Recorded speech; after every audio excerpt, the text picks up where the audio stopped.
Morning. एक बार फिर से आपके अपने YouTube channel SB success point पर आपका स्वागत है। डियर स्टूडेंट्स, पिछले कुछ दिन से किसी कारणवश हम लोग वीडियो अपलोड नहीं कर पाए, तो आज फिर से हम एक नया वीडियो आपके लिए लेके आए हैं और जो मैटर हम लोग 7th चैप्टर में पढ़ रहे थे उसी से आगे का मैटर मैं इस वीडियो में आपको पढ़ाने वाला हूं। देखिए, इससे पहले वाली वीडियो में जो हम चुंबकीय प्रभाव पढ़ रहे थे, विद्युत धारा के चुंबकीय प्रभाव है, उसमें हमने बायो सावर्ट का नियम है वो किया था और जो चुंबकीय क्षेत्र था उसकी डायरेक्शन ज्ञात करने के लिए भी हम लोगों ने 3 नियम पढ़े थे। तो आज हम करने जा रहे हैं बायो सावर्ट नियम के अनुप्रयोग। यानी एग्जाम में आपके सीधा सीधा क्वेश्चन बन के आ जाता है कि बायो सावर्ट नियम की सहायता से किसी धारावाही चालक तार के कारण चुंबकीय क्षेत्र का मान ज्ञात कीजिए। किसका मान पूछेगा? चुंबकीय क्षेत्र का, और वो भी किसके कारण? धारावाही चालक तार के कारण चुंबकीय क्षेत्र आपसे पूछ लेगा। ठीक है, तो देखो धारावाही चालक तार में भी अपने पास 2 कंडीशन बन जाती हैं। कौन कौन सी? एक तो अपन कह दें कि अपने पास निश्चित लंबाई का तार हो। कितना हो? निश्चित लंबाई का तार हो। और दूसरी बात आपको कह दे कि कोई भी अनंत लंबाई का तार है। ठीक है, तो देखिए, एक निश्चित, या इसे कह सकते हैं अपन परिमित लंबाई। ठीक है, परिमित लंबाई का तार एक आपसे पूछ ले, अनंत लंबाई का तार। तो पहला पॉइंट इसमें अपन करें कि कोई भी परिमित लंबाई का तार आपको दिया है और उस तार के कारण चुंबकीय क्षेत्र की तीव्रता ज्ञात करनी है अपने को। तो देखिए, सबसे पहले अपन मान लेते हैं कोई तार है अपने पास से, और वो तार है एक भी तार है मान लेते हैं। ठीक है, अब इस तार के कारण चुंबकीय क्षेत्र मानते हैं, जैसे मान लो कहते हैं कि इसके सेंटर पॉइंट O से और कितनी दूरी पर है, D दूरी पर कोई बिंदु है जिस पर आपको चुंबकीय क्षेत्र का मान ज्ञात करना है। ठीक है, तो देखो तार के दोनों टर्मिनल हैं A और B, इनके कारण भी चुंबकीय क्षेत्र होगा कि नहीं होगा?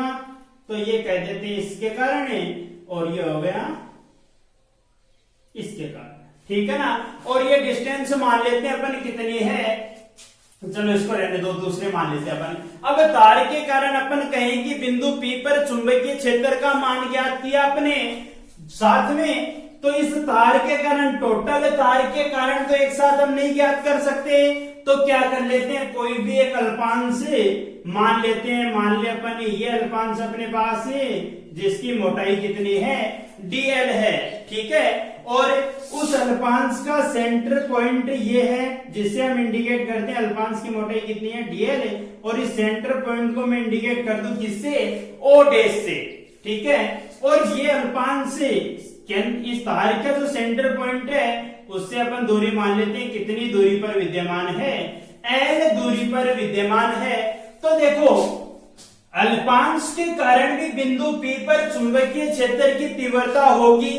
अब जो इसके कारण वैल्यू आएगी उसके बाद उसका क्या करते हैं, समाकलन करते हैं, तो टोटल वैल्यू अपने पास आ जाएगी।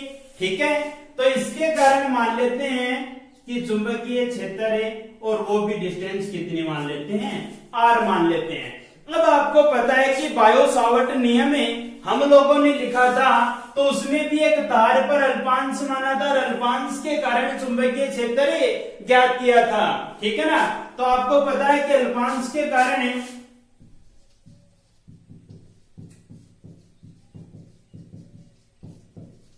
चुंबकीय क्षेत्र कितना था, dp equals μ0 upon 4 pi IDL sine theta by R square, यही वैल्यू थी इक्वेशन फर्स्ट। ये तो आपको पता है किसकी सहायता से था, बायो सावर्ट नियम की सहायता से था। देखिए, हम इस पर एंगल और इंडिकेट करते हैं कि एक टर्मिनल से बिंदु P पर जो भी वैल्यू प्राप्त हो रही है चुंबकीय क्षेत्र, यानी कहते हैं कि यहाँ पर एंगल कितना बन रहा है, अपन मान लेते हैं θ1 एंगल बन रहा है। ठीक है। इसी सीक्वेंस में कि तार के ऊपर अपन ने माना तो तार के ऊपर ही मानते चलिए, तो बी पर हम मान लेते हैं कितना θ2, ठीक है। सीक्वेंस एक ही रखनी है, चाहे यहाँ पे मानोगे तो इसके अपॉन नीचे आ जाएगा, ठीक है। तो इसी सीक्वेंस में इस अल्पांश के कारण इसको मान देते हैं अपन, क्या हो गया थीटा हो गया। जब ये थीटा हो गया तो आपको पता है कि सीधी रेखा पर बना कोण कितना होता है, 180 डिग्री होता है। तो ये कितना बचेगा अपने पास 180 माइनस थीटा बच जाएगा। और साथ में कि इस ए बिंदु के कारण जो चुंबकीय क्षेत्र बन रहा है यहाँ पर कितना, ये θ1 तो इसको मान लेते हैं φ1 है, और ये θ2 है तो इसको मान लेते हैं अपन φ2, कह सकते हैं पूरा है φ2। बात समझ में आई? ये तो हो गई अपनी डायग्राम की बात। अब देखिए वैल्यू कितनी बनेगी, जो बायो सावर्ट नियम हम लोगों ने लिख दिया। अब इसमें देखो करंट तो अपन कहें कि आई करंट पूरे तार में सेम ही प्रवाहित होगा, एक समान ही प्रवाहित होगा, उसमें तो कोई चेंज नहीं होना। दूसरी बात अपने पास देखो ये वैल्यू क्या है, कांस्टेंट है, ठीक है। आई भी समान ही है, साइन थीटा भी एंगल है निश्चित है। बची कौन सी वैल्यू, डीएल बचा और एक आर स्क्वायर बचा, यानी दोनों की वैल्यू, डीएल की वैल्यू कितनी है वो निकाले और आर की वैल्यू कितनी है वो निकाले, और वो मान पुटअप करके किसका मान निकाल सकते हैं अपने, चुंबकीय क्षेत्र का मान कैलकुलेट कर सकते हैं। तो देखिए सबसे पहले अपन देखना चाहिए कि डीएल की वैल्यू कितनी होगी, तो बता सकते हो डीएल मोटाई है, तो मोटाई तो अपन सीधे सीधे नहीं निकाल सकते, लेकिन एल का मान है अपने पास है, ठीक है। तो अपन बात करें समकोण त्रिभुज ओ डैश ओ पी से, त्रिभुज ओ डैश ओ पी से, देखिए ओ डैश ओ पी से क्या हो रहा है, आपको मान चाहिए एल का, और एक वैल्यू अपने को पता है, वो वैल्यू कौन सी है, डी की, इसका पता है। देखिए कोण के सामने लंब हो गया, ये इसका आधार हो गया, ये कौन सा हो गया करण। अब आपको पता है कि अपन त्रिकोणमितीय अनुपात लगाते हैं, तो जब एक वैल्यू पता है तो दूसरी वैल्यू अपन निकाल सकते हैं आसानी से, त्रिकोणमितीय अनुपात लगा के आसानी से कर सकते हैं। तो देखिए इन दोनों में रिलेशन देखें अपन, लंब और आधार में, तो लंब और आधार में रिलेशन कौन सा दर्शाता है, आपने पढ़ा था 10th क्लास में, बार बार मैथमेटिक्स में लाल बट्टे कक्का पढ़ा था, यानी लंब बट्टे करण, ये तो क्या था साइन थीटा, आधार बट्टे करण क्या था कोस थीटा, और लंब बट्टे आधार क्या था टेन थीटा, यही था। तो देखिए दोनों में संबंध क्या बनेगा, लंब बट्टे आधार यानी डी बाई एल, अपन ऐसा ही लिखेंगे डी बाई एल इक्वल्स में टेन थीटा, ये तो लिखेंगे। लेकिन अपने को मान इसका चाहिए तो उल्टा करके लिखते हैं, और इसका उल्टा जस्ट क्या होगा, करण बट्टे लंब हो तो क्या बनेगा कोसेक थीटा, करण बट्टे आधार हो तो क्या बनेगा सेक थीटा, और आधार बट्टे लंब हो तो क्या बनेगा कोट थीटा, कह सकते हो, ठीक है। तो अपन इसको जस्ट उल्टा करें तो किसमें आ जाएगी, कोट के पदों में वैल्यू आ जाएगी। तो देखिए कितना बनेगा अपने पास से, ओ ओडेस बाई ओपी इक्वल्स में किसके होगा कोट थीटा। देखिए एंगल कितना इस त्रिभुज का 180 माइनस थीटा, तो कितना हो जाएगा 180 माइनस थीटा, यानी क्या बना एल बाई डी इक्वल्स में कोट 180 माइनस थीटा। और आपको पता है सीधे सीधे मैं लिख दूं कि कोट 180 माइनस थीटा, यानी चतुर्थांश में हम लोग चले तो कोट की वैल्यू कन्वर्ट होती है ना, किस में कन्वर्ट होगा, सेम रहेगा लेकिन साइन क्या हो जाता है विपरीत हो जाता है, यानी कोट है तो किस में कन्वर्ट हो जाएगा माइनस कोट थीटा में कन्वर्ट हो जाएगा, ठीक है। यानी एल इक्वल्स में वैल्यू क्या बनी माइनस में डी कोट थीटा बन जाएगी। अब इस इक्वेशन का अपन क्या करें, थीटा के सापेक्ष अवकलन करते हैं, तो थीटा के सापेक्ष अवकलन करेंगे तो डीएल बन जाएगा, बनेगा कि नहीं बनेगा, डीएल बनेगा। तो थीटा के सापेक्ष अवकलन करने पर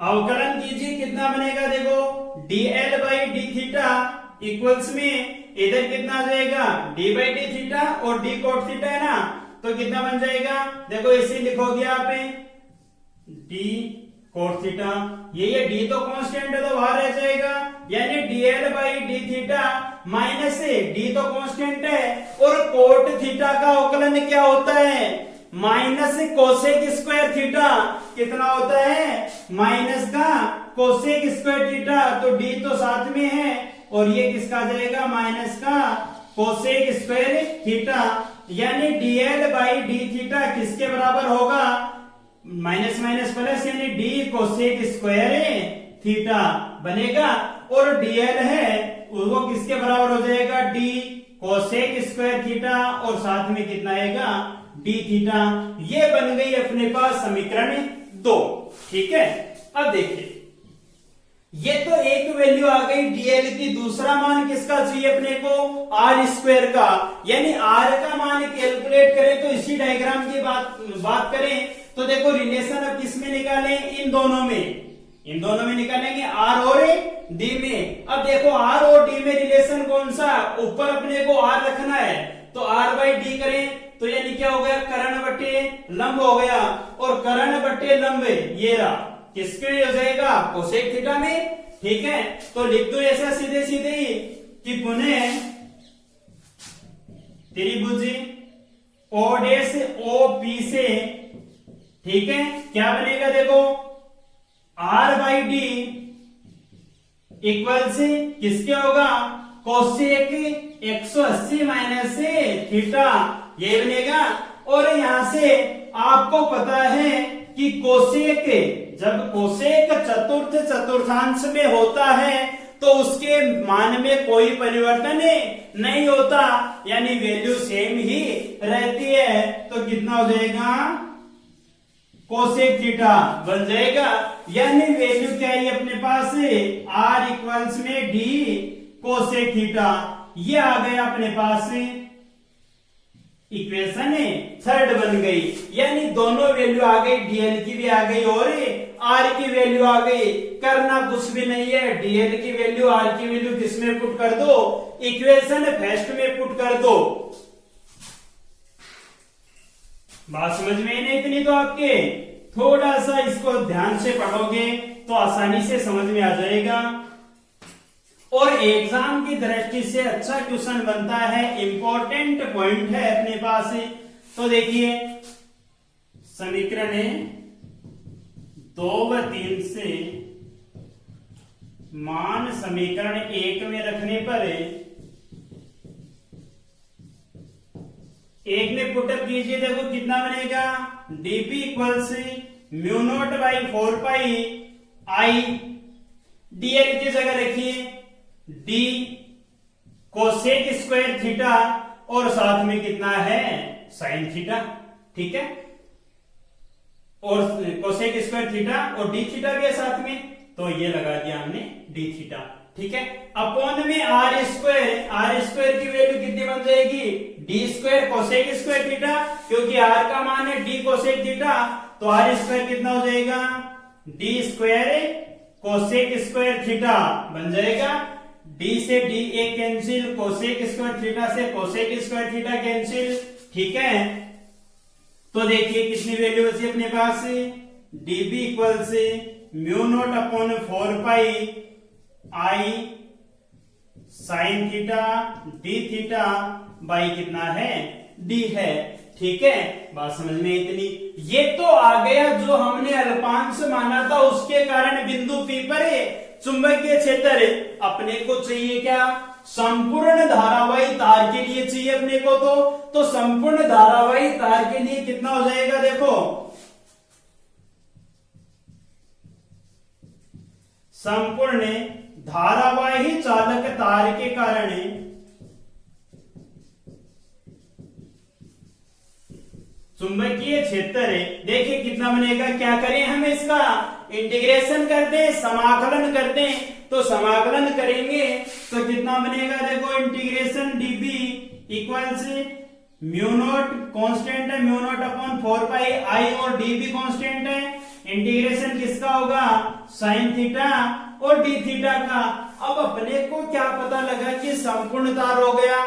अब यहां से ध्यान देना, अपने दो एंगल माने थे θ1 से θ2, ठीक है। यहां से अपन चले यहां तक, θ1 से चले θ2 तक, तो अपने पास तार की पूरी लंबाई आ जाएगी, आएगी कि नहीं। तो लिमिट यूज करें अपन कौन सी, θ1 से θ2 तक, यानी ए और बी टर्मिनल हैं, उन पर बने कोण हैं कौन कौन से, θ1 θ2, ठीक है। तो इनके कारण वैल्यू हम लोग देखते हैं।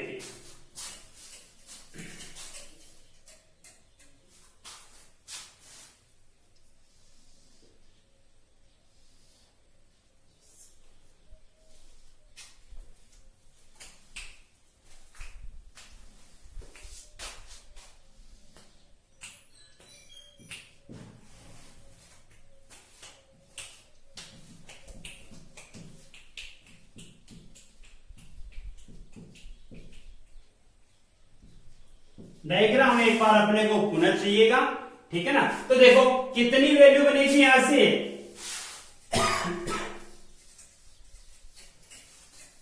देखो dB तो किसमें कन्वर्ट हो गया, B में, इक्वल से μ0I/4πd, ये तो आ गया। अब आपको पता है कि साइन थीटा का समाकलन कितना होता है, माइनस कोस थीटा, पता है ना कितना होता है, माइनस का कोस थीटा, और लिमिट कहां से कहां तक है, θ1 से θ2 तक है, यही है। तो देखिए B इक्वल से लिमिट यूज करने का आपको पता है, लिमिट कैसे यूज की जाती है, upper limit minus lower limit, यानी क्या बनेगा, माइनस का कोस θ2, और माइनस आता है तो माइनस माइनस क्या हो जाएगा, प्लस हो जाएगा। तो प्लस में कोस θ1, यही बनेगा, ध्यान रहेगा। देखो माइनस साथ में माइनस, अपर लिमिट कोस θ2 और माइनस लोअर लिमिट होती है, तो माइनस माइनस प्लस कोस θ1, यानी B इक्वल्स में वैल्यू क्या बनी, μ0I/4πd, और साथ में कितना है, कोस θ1 माइनस कोस θ2। ये आ गया अपने पास, चुंबकीय क्षेत्र का मान आ गया।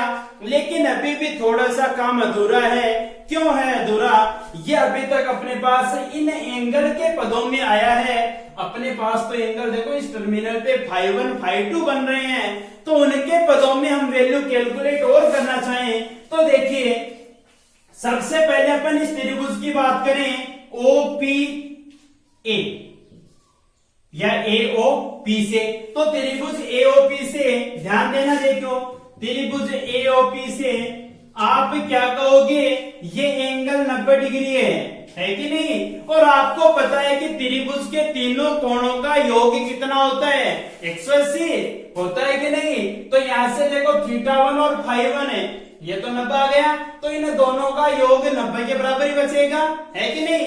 तो कह सकते हैं ऐसा, θ1 प्लस φ1 इक्वल्स में 90 डिग्री, यानी मान किसका चाहिए अपने को, θ1, क्योंकि अपने पास θ1 है, कितना हो जाएगा, 90 माइनस φ1 बनेगा।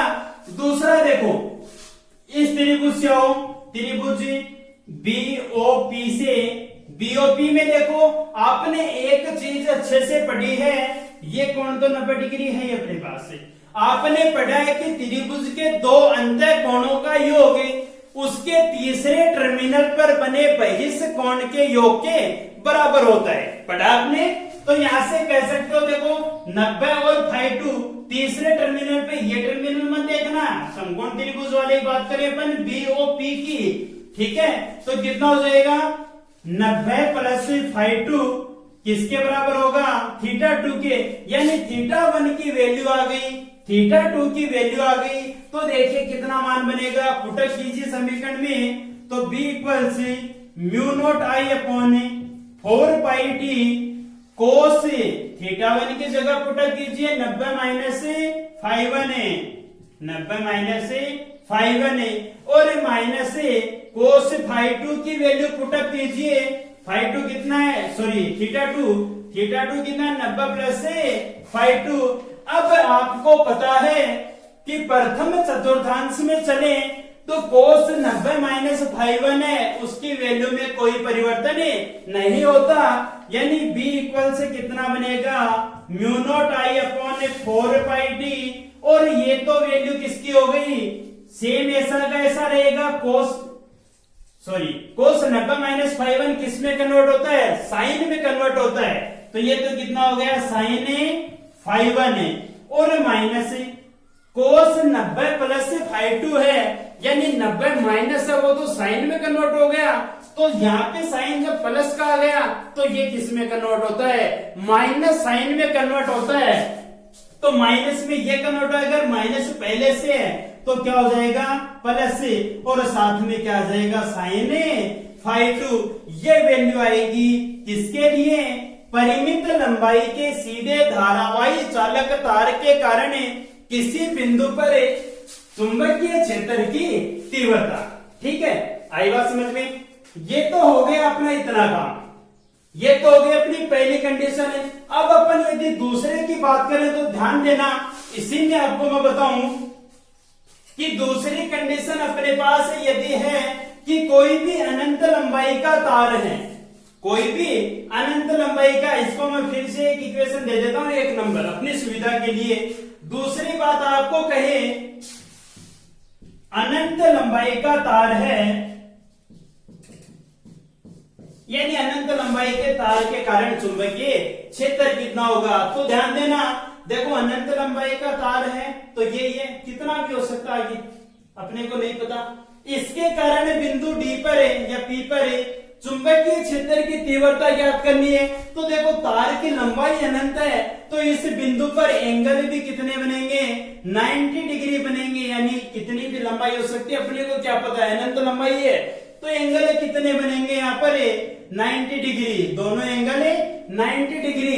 तो देखिए अनंत लंबाई के तार के कारण चुंबकीय क्षेत्र कितना बनेगा 5 2 है, और दोनों के मान कितने हैं 90 है कि नहीं, तो दोनों वैल्यू पुटअप कर सकते हैं। तो b इक्वल्स में क्या बनेगा mu naught I upon 4πd, और साइन 5 कितना है 90 प्लस 5 भी कितना है 90, तो कितना आ जाएगा b इक्वल से mu naught I upon 4πd, और साइन 90 का मान आपको पता है कितना होता है 1 होता है, तो 1 प्लस 1, यानी b इक्वल से mu naught I upon 4πd, और 1 2, यानी कैंसिल हो जाएंगे, तो b इक्वल्स में कितना आ जाएगा mu naught I upon 2πd। ये तो देखिए किसके कारण वैल्यू आई, अनंत लंबाई का तार है और उसके कारण किसी बिंदु पर अपने को चुंबकीय क्षेत्र निकालना है, तो उसकी वैल्यू आ गई अपने पास ये। ठीक है, ये तो हो गई दोनों बात, एक तो परिमित यानी निश्चित लंबाई का तार है और एक कौन सा है अनंत लंबाई का तार है। ठीक है, अब इसमें अपन 2-4 छोटे छोटे इनके केस बनते हैं, वो देखिए आप। देखो सबसे पहला केस अपन बात करें, फॉर्मूला अपने एक ही काम में आना है ये वाला। ठीक है, तो सबसे पहले अपन बात करें कि जैसे परिमित लंबाई का तार था और उसके सेंटर पॉइंट से ना पूछ के आपको ऐसा कहते हैं कि उसके केवल एक सिरे के कारण चुंबकीय क्षेत्र कितना होगा, एक सिरे के कारण चुंबकीय क्षेत्र कितना होगा। ठीक है, तो पहला केस कौन सा है, ये मैं यहां पे लिख देता हूं।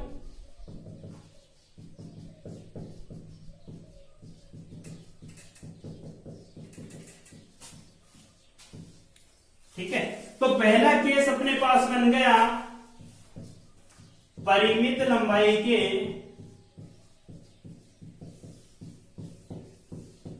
तार के एक सिरे के कारण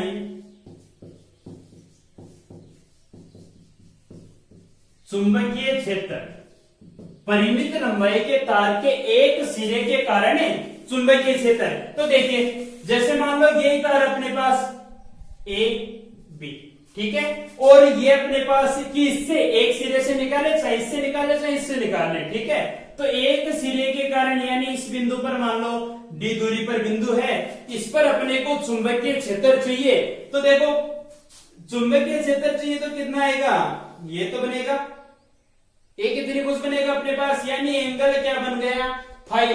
तो इसके लिए चुंबकीय क्षेत्र ध्यान रखना कितना बनेगा, B equals mu naught I upon में 4 पाई डी, और एंगल एक ही अपने पास है तो कितना आ जाएगा, साइन फाई।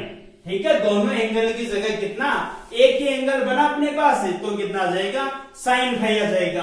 और इसी में ये तो केस फर्स्ट बना परिमित लंबाई। यदि आपको ऐसा कह दे कि अनंत लंबाई का तार है और उसके एक सिरे के कारण आपको क्या करना है, चुंबकीय क्षेत्र निकालना है, तो एक सिरे कारण उसकी वैल्यू क्या बनेगी, देखो सेकंड केस क्या बना कि अनंत लंबाई के तार के एक सिरे के कारण चुंबकीय क्षेत्र है। तो ध्यान देना, देखो अनंत लंबाई का तार है तो कंडीशन वही लगेगी कौन सी, कि अनंत लंबाई का तार है, कितना भी हो सकता है, तो इस बिंदु पर एंगल भी कितना बनेगा, 90 डिग्री बनेगा। और एंगल जब 90 डिग्री बन रहा है तो वैल्यू भी देखो क्या बन जाएगी, B इक्वल से mu naught I upon 4 pi D, और साइन 90, साइन 90 कितना होता है, 1, तो B कितना बनेगा, म्यू नॉट आई अपॉन में 4 पाई डी। यानी एक अच्छी बात यहां से सामने आ गई कि अनंत लंबाई का तार है तो उसके दोनों टर्मिनल के कारण चुंबकीय क्षेत्र की तीव्रता वो तो कितनी होती है, mu naught I upon 2 pi D. और यदि अपन बात करें एक टर्मिनल की, तो एक टर्मिनल के कारण कितनी आती है, म्यू नॉट आई अपॉन में 4 पाई डी। ध्यान देगी बात, ये तो अपने पास सीधे सीधे दो केस थे। ठीक है, तीसरे केस की अपन बात करें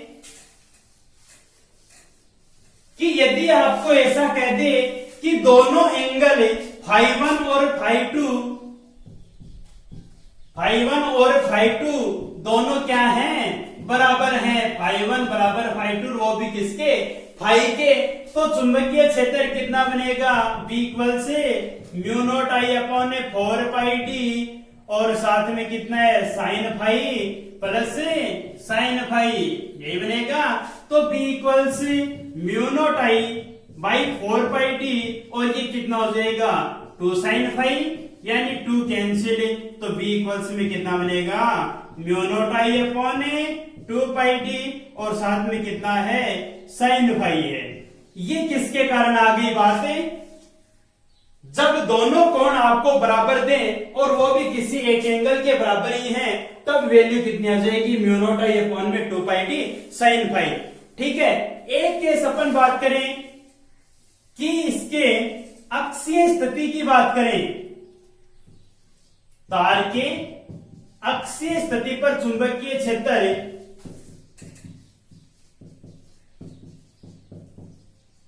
तो देखिए अक्षीय स्थिति कौन सी बनेगी कि तार हमने ये माना है, इसका अक्ष कौन सा बनेगा कि या तो इधर कोई बिंदु है या इधर कोई बिंदु है, ये बनेगा। तो इन दोनों अवस्थाओं में बिंदु पर देखो एंगल तो यहां पर बन रहा था अपने पास φ1 φ2, लेकिन ये स्थिति आ गई तो φ1 और φ2 किसके बराबर रहेंगे, 0 के बराबर है, ये बनेगा। यानी एंगल क्या होगा, 0 होगा। तब वैल्यू देखो क्या बनेगी, B इक्वल्स में mu naught I upon 4 pi D, और साइन φ1 यानी साइन 0 प्लस साइन 0, और आपको पता है साइन 0 कितना होता है, 0। तो टोटल चुंबकीय क्षेत्र भी क्या होगा, 0 होगा। एक अच्छी स्थिति बनती है अपने पास कि तार के अक्षीय स्थिति पर चुंबकीय क्षेत्र का मान कितना होता है, 0 होता है। ये थे अपने एक परिमित या एक तार है धारावाही चालक तार, उसके कारण चुंबकीय क्षेत्र की और उसकी सभी स्थितियां हम लोगों ने अध्ययन की है आज। ठीक है ना, तो ध्यान पूर्वक इस टॉपिक को तैयार कीजिए, एग्जाम की दृष्टि से अच्छा टॉपिक बनता है। और इस एग्जाम से पिछली एग्जाम थी जो 2018 इस 19 का पेपर था, उसमें क्वेश्चन पूछा भी गया है, तो बार बार रिपीट होने की इसकी संभावना भी रहती है। तो अच्छे से ध्यान पूर्वक इसका अध्ययन कीजिए। धन्यवाद।